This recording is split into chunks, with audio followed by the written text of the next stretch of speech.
Hello everyone and welcome back to Mr. Allyn's Art Room. I'm Mr. Allyn, this is Skittles, and this is where art happens. Today we're going to talk about one of my favorite art forms, cartoons and comics. For many people, cartoons were a huge part of their childhood. But sometimes, cartoons they get a bad rap. In my opinion, they encourage a sense of humor, a desire to be the good guy, and develop an appreciation for the silly side of life that can leave a lasting impact on who we are as people. Cartoons obviously are entertainment, but they're also art. Teams of artists work really hard on developing your favorite cartoons. Let's see how it's done. Some people make a career out of making cartoons. It may sound like fun, but it's also a lot of work. Sam takes us behind the scenes to show us how it's done. Get the battle shell ready. Mikey, get a... Teenage Mutant Ninja Turtles is one of the most successful cartoon series ever created. It's a long journey from the drawing board to the finished show. It all starts with a script, words on paper. Then artists bring those words to life. You're working not only just to try and get something out of yourself, but also visualize what the writer was thinking and then what the director wants to see as well. Keith Conroy started studying art and design in high school. That was long before he landed a job at 4Kids Entertainment, the company that produces Ninja Turtles. My main charge is the background department. The backgrounds could range anything from an exterior shot of the cityscape to an alleyway, to a sewer, to something fantastic like a mysterious laboratory. The characters are created by a different team of artists. Well, when we get the script, sometimes they have descriptions for characters and stuff, but sometimes they only give us a name. Adrian Barrios is putting the finishing touches on a monk. An alien monk, that is. Some weeks he has to create 20 or more new characters. Good thing cartooning is in Adrian's blood. His dad works for Disney. I like the challenge, definitely, and it's really cool because my dad do the same thing, so I do this to make him proud. Once the characters and scenery are designed, a storyboard is created. It outlines each scene in television shows, films, even commercials. What you see on the screen is usually it's always based off of a storyboard. Storyboards give directors a clear idea of how a show will look when completed. This helps them steer clear of mistakes. Storyboard artists do more than just put the pieces of the puzzle together. They also have to be creative with the script. Many times the action that's described to us, it's very generic. So especially in terms of fight scenes. What the shell is going on? We have to pretty much just make up the fights in our head.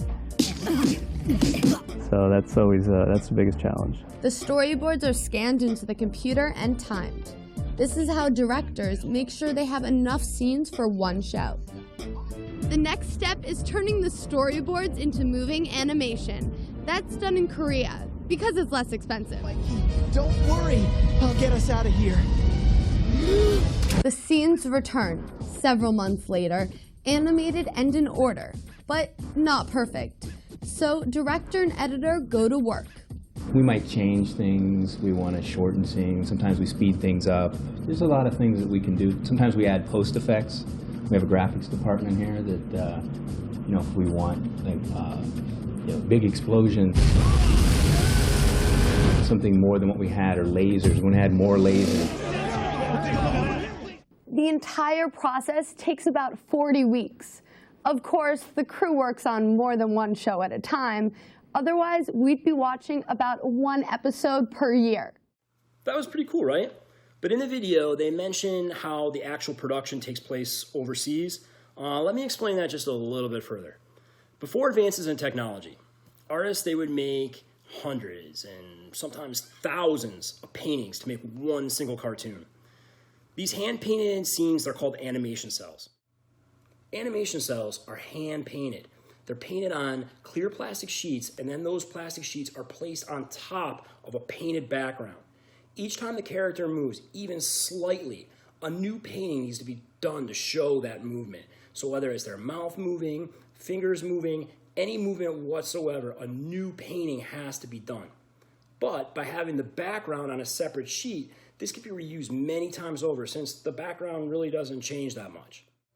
After the process of making those hundreds and hundreds of paintings, what they then do is they take all of those pictures, they lay them down, they move those animation cells, they take the cell off, they put a new one on, they take a picture, take that one off, put another one on, take a picture.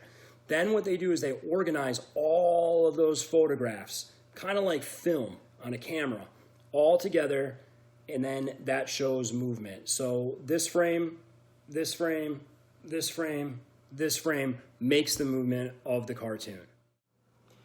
Animation today is done much, much differently.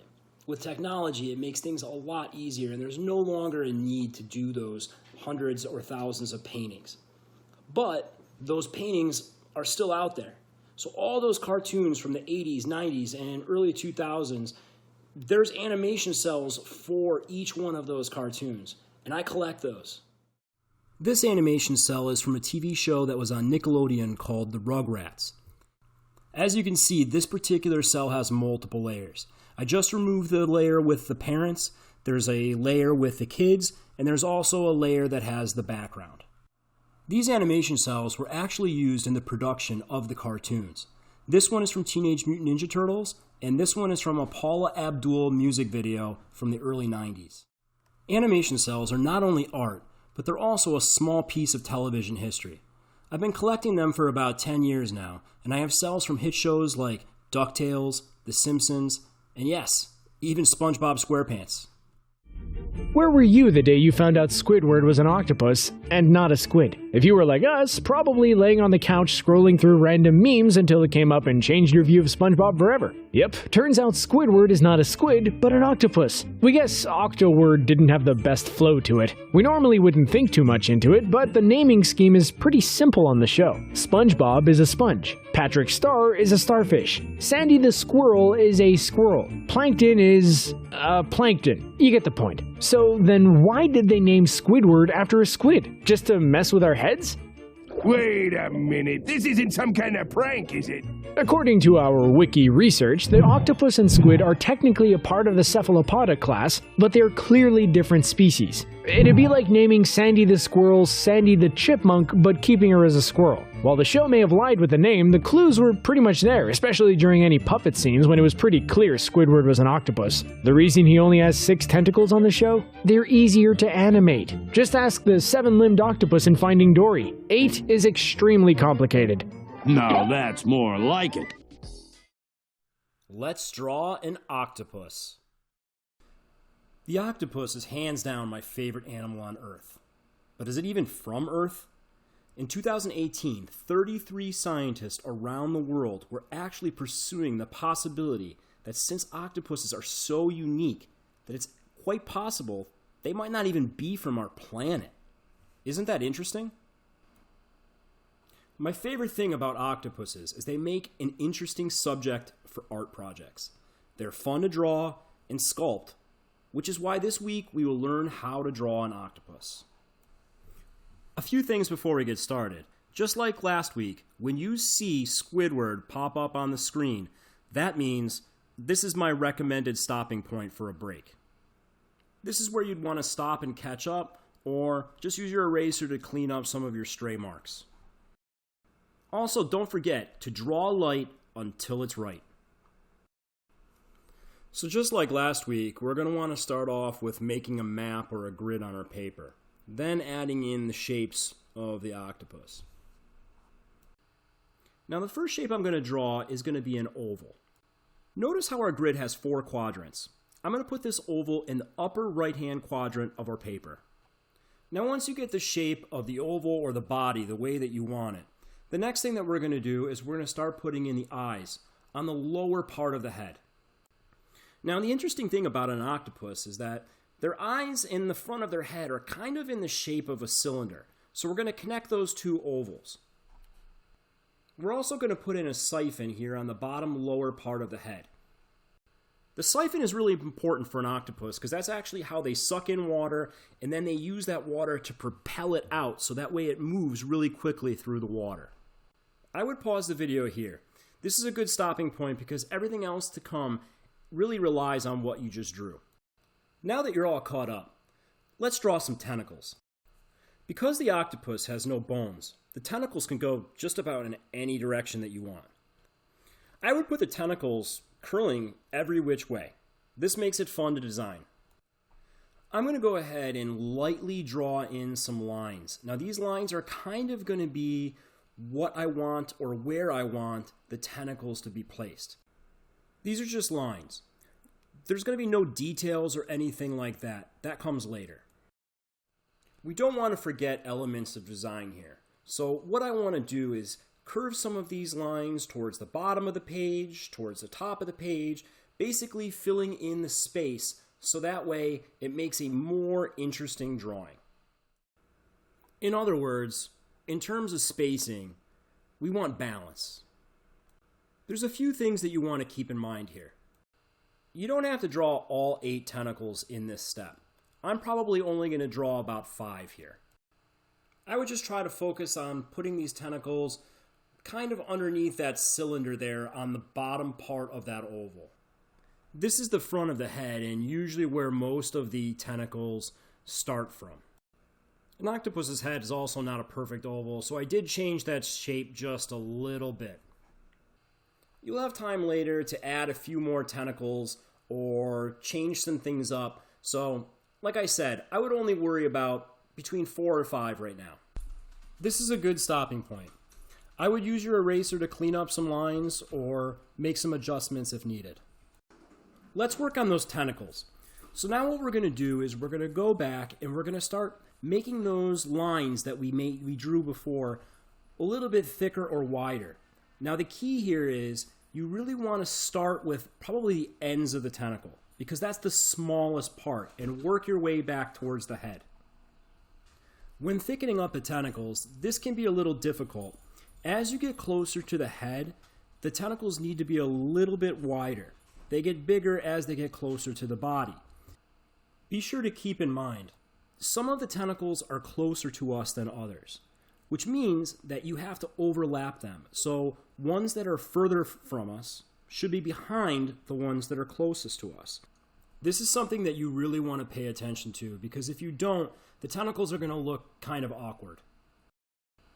Now that I have a few tentacles drawn, I'm going to go back and I'm going to start erasing some lines that I don't need. Specifically that grid that we started with, or some of the lines like on the head where I was trying to get that oval just right. Once you've done that, I would feel free to take the time now to start working on those tentacles that we originally started. Remember to keep in mind the things that we previously discussed. Tentacles that are closest to us are in front of ones that are behind that tentacle. Also remember, you probably want to start from the tip of each tentacle and work your way back towards the body. Remember, it's thicker towards the body, or where it connects to the head, and smaller towards the tip of the tentacle at the end of each arm. This is a good place to stop. Make your necessary adjustments. It's going to be a lot harder to make those changes later after we start details. Remember how in the beginning I said that I was only going to draw about 5 tentacles to start? Now that we have the placement of the original tentacles where we want them and correctly drawn, we can start adding a couple more. When choosing a place or a direction to put these tentacles, I would kind of put them going to an area of the page that you haven't used yet. This utilizes the spaces a little bit better, and it also makes your drawing a lot more interesting. It's also okay in this step to start drawing a few suction cups. Now these suction cups are how the octopus grips its prey or moves about. So you want to make sure that you're definitely putting these in because they are very, very important. Now you want to put these on the bottom side of each tentacle. Sometimes you see them, sometimes you don't. It depends on the direction of the tentacle or the way that it's bending. You can also start adding some shading in here. Now remember, just like last week's drawing with the turtle, you want to choose a light source. You want to make sure that the shading is consistent. What this means is that you want the light to be affected the same way throughout your entire drawing. So if you want the light coming from the upper left-hand corner, most of your shadows are going to be on the lower right-hand side. As you can see, I'm also shading in some of the tentacles that are behind the ones that are closest to us. That just adds a little extra depth and shows or re-emphasizes that they're behind the other one. I also recommend that when shading, you want to keep your pencil strokes going in a similar direction. It makes it easier to layer by doing this and makes your shading look a lot smoother and natural. Now if you want, you can stop here because this concludes the pencil part. However, if you want to add color, you could use colored pencils to add some embellishments. After all, color is an important aspect of the daily life of an octopus. An octopus is able to change its skin to blend in with its environment, to ward off predators, and even to catch food. Colored pencils, though, is not an easy medium to use. Using value with a colored pencil is relatively hard, and you have to layer the colors. So it's usually good to start off with a light shade and work your way dark, or start off by using the dark shades only in areas where you know the values are going to be the darkest. Another tip with colored pencils is don't sleep on the white colored pencil. The white colored pencil is one of the pencils that you should probably be using the most. It really is helpful for blending, and it's also really great for adding highlights here and there. Well, that's how you draw an octopus. I'm so glad that you stopped by, and I can't wait to see your drawings. Also, one quick reminder, make sure that when you submit your photo, that you do so through Google Classroom. When I was a kid, I was obsessed with comic books. Over the years, I've collected thousands of them for their art, characters, and storylines. All the money I received from birthdays, mowing the lawn, and doing chores went almost entirely to comic books. I was fascinated by the art, and I loved the storylines. My fascination with drawing characters like Spider-Man, Batman, the X-Men, Spawn, and so many others were really what sent me down the road to becoming an artist myself. The artist I looked up to most during this time is this week's featured artist, Mr. Todd McFarlane. Let's check out this next clip and learn a little bit about this influential artist.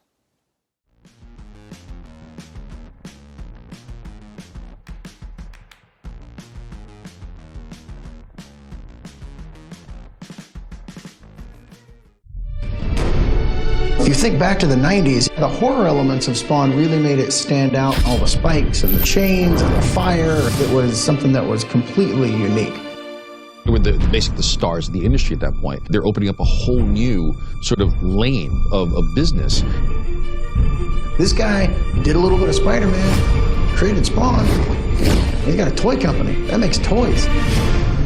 This is insane. I'm living up in Calgary, Alberta. I was a comic book fiend. And on this show, somebody's holding up a comic book page. The guy holding it is the artist, John Byrne. From that moment on, I started the drive of trying to get into comic books. It's not hard to do something for 8 hours a day if you want to do it or you enjoy it. You can't just be determined for the sake of being determined. There has to be some purpose that is doable in a fair-minded way. When he does like things a certain way, he sees it differently than everybody else, and you get it. That focus that I have can be a detriment to the point that I get so focused, I lose track of other things. I don't know how many people could get hundreds of rejection letters saying, you don't have it, give it up. They're going to always try and say, it's not possible, don't do it. Don't listen to them.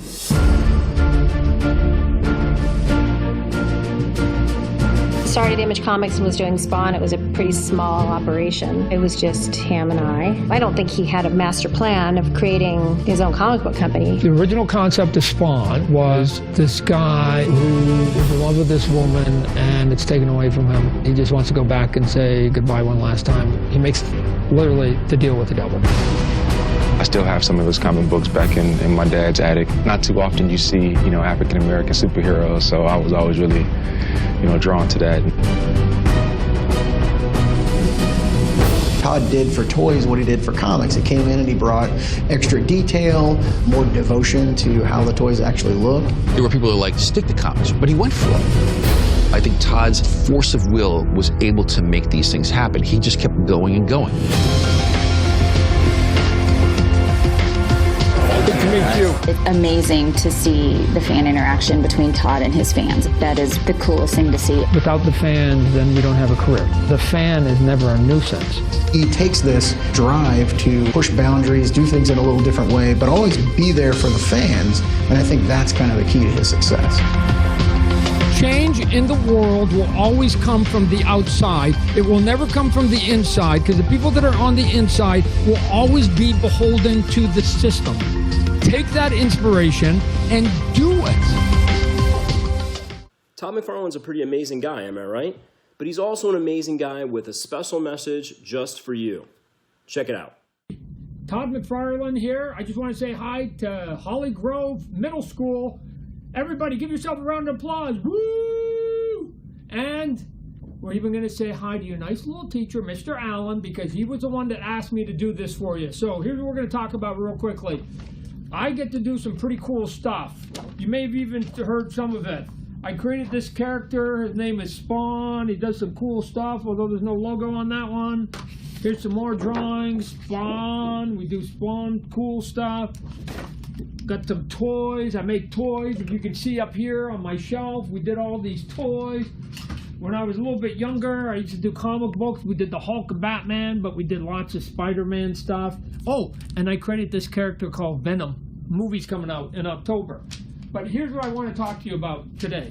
That all of these things are pretty cool and fun. We've done video games too. I'm about to direct a movie. So you can have lots of fun with your job, but you can't give up, right? So if you have a skill, you have a talent, you got to do it. So here's how I got into my business, just to show you how determined I was.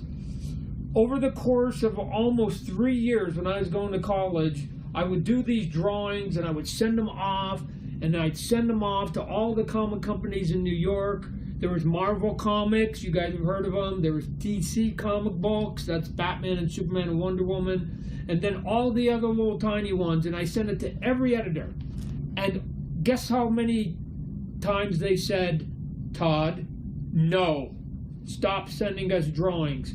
I sent them 700, not 70, 700 samples, and they rejected me 350 times. 350 times. So, eventually, somebody said yes. And at that moment, I was in the business. So here's what I'm here to tell you. You don't have to have everybody like you. You don't even have to have all your friends like you or everybody in your class like you. But if you're going for a job, you don't even have to have everybody that you're going for a job like you. You've only got to have one person like you. Kind of like your mom. She'll always love you, right? So you get the one person to say yes to you, and you're going to be doing it. And then from there, then you show them how good you are, how smart you are, how hardworking you are, how funny you are, how nice you can be to the other workers. And I guarantee you that eventually, instead of you getting dozens and dozens of rejection like I did, they'll basically start giving you promotions, and they're going to give you some cool jobs so you can do all the stuff that you ever wanted to. So, if anybody ever says you can't do it, then go, oh yeah? I bet you I can beat Todd McFarlane's record. I won't get rejected 350 times. I'm only going to get rejected 300, and I'm going to beat him by 50. So if I can do it, you can do it. Mr. Allyn, be good. Take care of those kids. Wow, it's not every day that you get a message like that from one of your childhood heroes. Thanks again, Todd. Would you like to contact one of your heroes? Email me or contact me through Google Classroom, and I'll explain how to do it. Who knows? Maybe your hero sends something back to you. Isn't this great? Isn't this neat? I'm a living work of art from my head to my feet. From the very first drawings on walls in caves, art has been what the heart and soul craves. So pick up a brush, a pencil or pen. If you don't like this one, paint it again. From now on, please call me Sir Real. I can wait for your impression to congeal.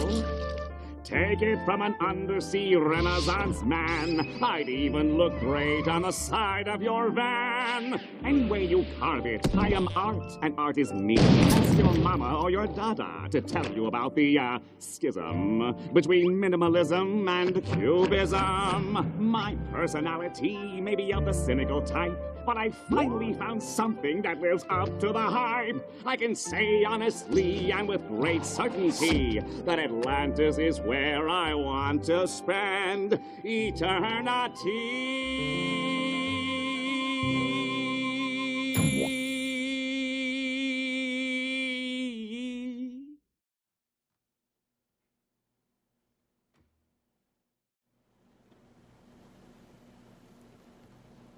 I'm Batman.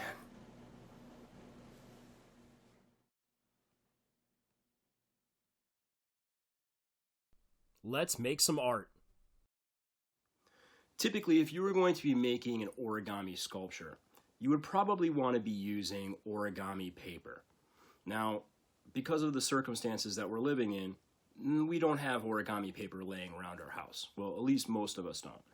So I'm going to show you how to use a regular piece of printer paper and turn that into origami paper.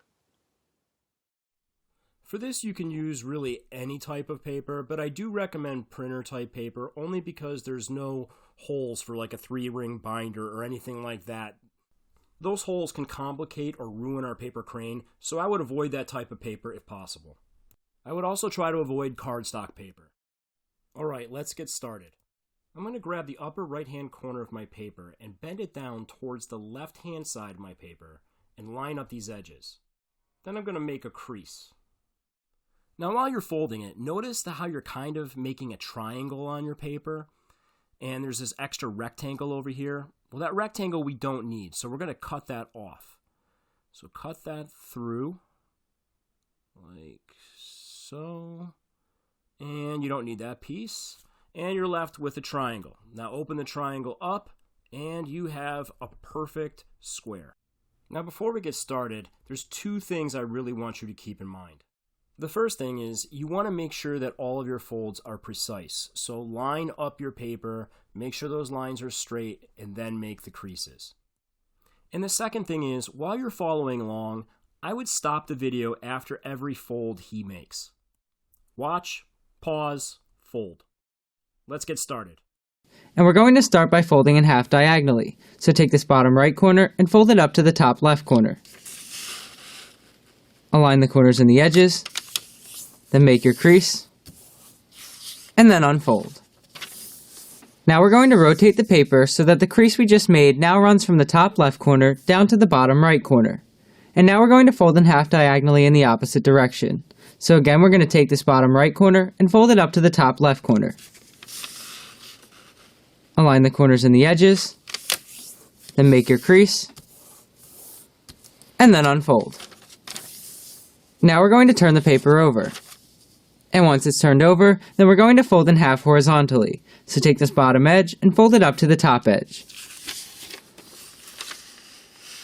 Align the corners and the edges, then make your crease, and then unfold. Now we're going to rotate the paper so that the crease we just made is now held vertically. And then we're going to do the same exact thing. So we're going to take this bottom edge and fold it up to the top edge just like we did before. So again, align the corners and the edges, then make your crease, and this time we're not going to unfold. Instead, we're simply going to turn the model over, and we're going to collapse along existing creases. So we're simply going to pick up the model from both sides, and we're going to push the left and right sides in towards one another just to collapse along the existing creases. And as you're doing this, you'll notice that the model does not lie flat. So I like to look at the model from the top, and now you'll notice that there's 4 separate flaps. And what you want to do is push 2 of those flaps over to the left, just like this, and push the remaining 2 flaps over to the right. And once the flaps are evenly distributed, then you can turn the model back on its side. You'll see that it's shaped like a square, and then we simply want to flatten it out along existing creases. And once you have this is what's known as the preliminary base. Now we're going to fold over this bottom right edge and align it with this vertical crease in the center of the model. And we're going to do that by first pulling over this right edge. And as you're doing this, you want to make sure that you're only pulling over the top layer. And from here, you want to start at the bottom of the model, and you're going to work your way up, aligning these edges with the vertical crease. So just align the edges with the crease, just like this. And once the edges are completely aligned, then you can make your crease. And now we're going to do the same thing on the left. So we're going to take this bottom left edge, and again align it with the vertical crease in the center of the model. So we're going to start by pulling over the left side of the model, just like this. Again, you want to make sure you're only grabbing the top layer. And then again, we're going to start at the bottom of the model and work our way up, aligning the edges with that crease. Just like this. And once the edges are completely aligned, then you can make your crease. And then the model should look like this. And now we're going to turn the model over, and we're going to do the same exact thing. And again, we're going to start with this bottom right edge here, and we're going to align it with the vertical crease in the center of the model. So we're going to start by pulling over the right side of the model, and this time there should only be one layer to grab. And what we're going to do is again start at the bottom of the model and work our way up, aligning the edge with that crease. Just like this. And once the edges are completely aligned, then you can make your crease, and the model should look like this. And now we're going to do the same thing one last time on the left. So we're going to take this bottom left edge here, and again align it with the vertical crease in the center of the model. So start by pulling over the top layer of paper on the left side of the model, and again we want to start at the bottom and work our way up until the entire edge is aligned with that crease. Just like this. Then you can make your crease. And once you've done that 4 times, then your model should look like this. Now we're going to unfold these 2 flaps that we just folded in. So just pull them out to either side, just like this. Then we're going to turn the model over and do the same exact thing. So we're going to unfold these 2 flaps here, just like we did on the other side. And then your model should look like this. Now we're going to make a new horizontal crease that connects these 2 creases here. And we're going to do that by pulling down this top corner. And as you're doing this, you want to make sure that the vertical creases on all layers align.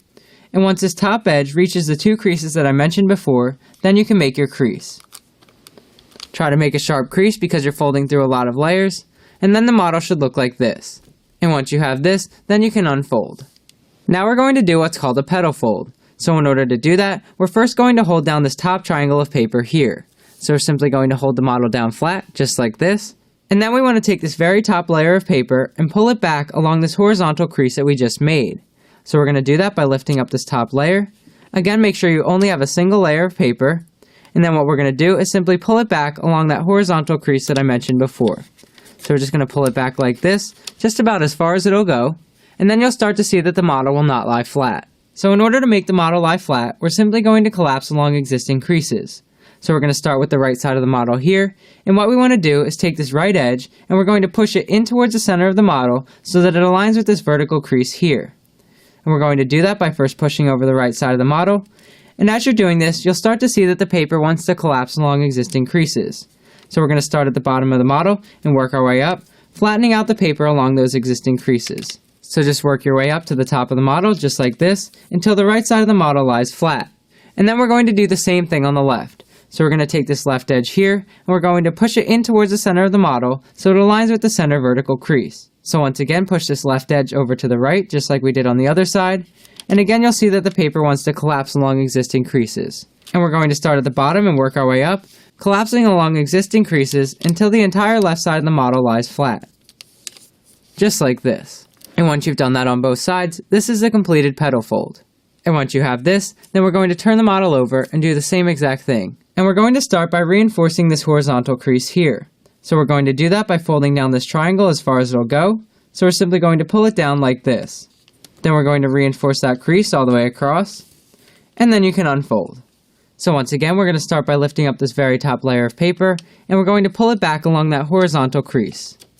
We're going to pull it back just like this, almost as far as it'll go. So again, we're going to start with the right side, and what we're going to do is take this right edge and fold it in towards the center of the model so that it aligns with that vertical crease.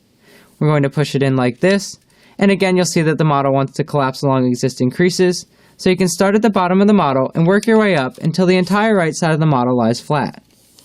Just like this. And once you have this, then we're going to do the same thing one last time on the left. So we're simply going to push in the left side of the model, just like we did before. And then we're going to start at the bottom and work our way up, collapsing along existing creases. So just flatten out the model along those creases. And once you have that, the entire model should lie flat. And this is what's known as the bird base. And it's important to make sure that the layers on the bottom of the model are separated like this. So from here, we're just going to put the model back down, and then we want to fold these bottom 2 edges into a line with these edges in the center of the model. So we're going to start with this bottom right edge here, and we're simply going to pick up the very top layer of paper, so make sure you only have a single layer, and we're going to pull it over to the left, just like this. And as you're doing this, you want to make sure that you leave a small gap in between this edge here and the edges in the center of the paper, just to make it easier to collapse the rest of the model. So from here, we're going to start at the bottom of the model, and work our way up, aligning the 2 edges. Again, make sure you leave a small gap in between the edges, just like this. Then you can make your crease, and then your model should look like this. And now we're going to do the same thing with this bottom left edge here. So once again, we're simply going to pick up the top layer of paper, make sure you only have a single layer, and then we're going to fold this edge over towards the center of the model, just like we did on the other side. Again, be sure to leave a small gap between the two edges just to make it easier to collapse the rest of the model, just like this. And once everything is aligned, then you can make your crease. And once you've done that on both sides, your model should look like this. And now we're going to turn the model over. And now we're going to do the same exact thing. So we're going to fold these bottom two edges into a line with the edges in the center of the model. And we're going to start with this bottom right edge here, and we're simply going to grab the very top layer of paper, and we're going to pull it over to the left towards the center of the model. Once again, we're going to start at the bottom of the model and work our way up, aligning the two edges in the center of the paper. Be sure to leave a small gap in between those two layers, work your way up to the top, and once everything is aligned, then you can make your crease. And then your model should look like this. And now we're going to do the same thing one last time on this bottom left edge here.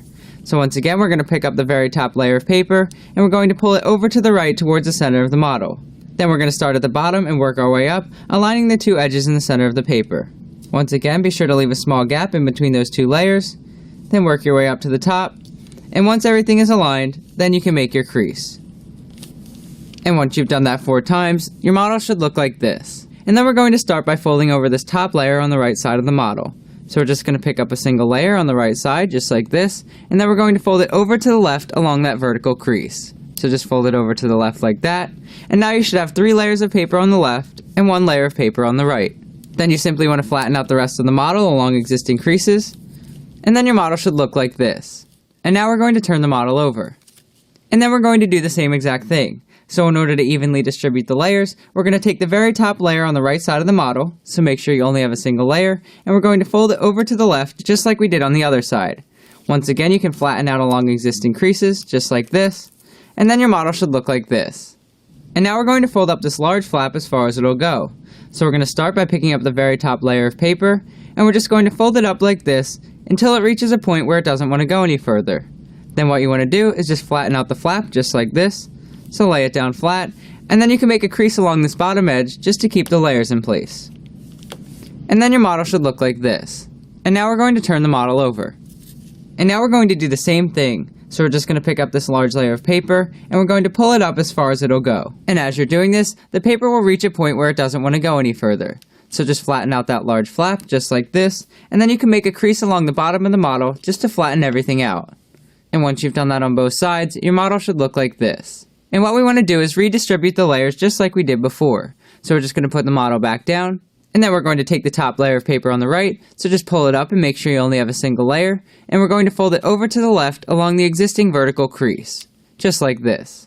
And now you should have 3 layers of paper on the left side of the model, and 1 layer of paper on the right side. So once again, we're going to turn the model over, and then we're going to do the same exact thing. So once again, take the very top layer of paper on the right, make sure you only have a single layer, and we're going to fold it over to the left along the existing vertical crease. And once you've done that on both sides, your model should look like this. Now you'll notice that there's 2 small points extending from the top of the model.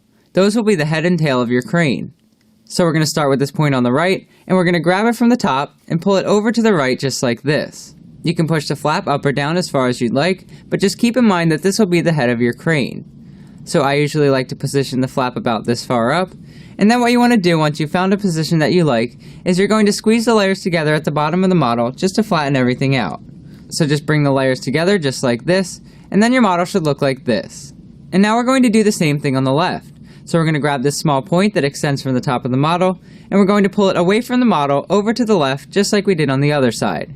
Again, you can pull this flap up or down as far as you'd like, but this will be the tail of your crane.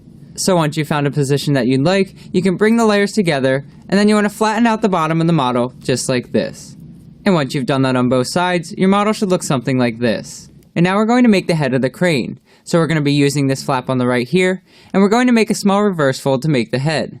So in order to do that, we first want to separate the 2 layers of paper on this flap here. So I suggest that you use your thumb to separate those 2 layers, and while the layers are separated, you want to push down on the top of the flap just like this. Then what you want to do is squeeze both sides of the head together, and if you look at the model from the side, you can simply squeeze the layers together just to flatten everything out. And then your model should look something like this. And now we're going to make the wings for the crane. So we're going to start with this large flap here, and we're going to pick up the very top layer of paper, and we're going to fold it down as far as it goes. So just pull it down like this until the flap doesn't want to go any further, and once it reaches that point, then you can make a small crease just to flatten everything out. Then we're going to turn the paper over, and we're going to do the same exact thing. So once again, we're going to be working with this large flap here, and we're just going to pick it up from the top, and we're going to pull it down as far as it goes. Just like this, and once it reaches a point where it doesn't want to go any further, then you can make a small crease. Just like this, just to flatten out all the layers. And then you want to lift up the model, and we're going to look at it from the top. Then you simply want to lift up the two wings that we just folded down, and once your model is three-dimensional, it should look like this, and this is the completed origami crane. I call it bold and brash. More like belongs in the trash. Sorry, I must have missed that one.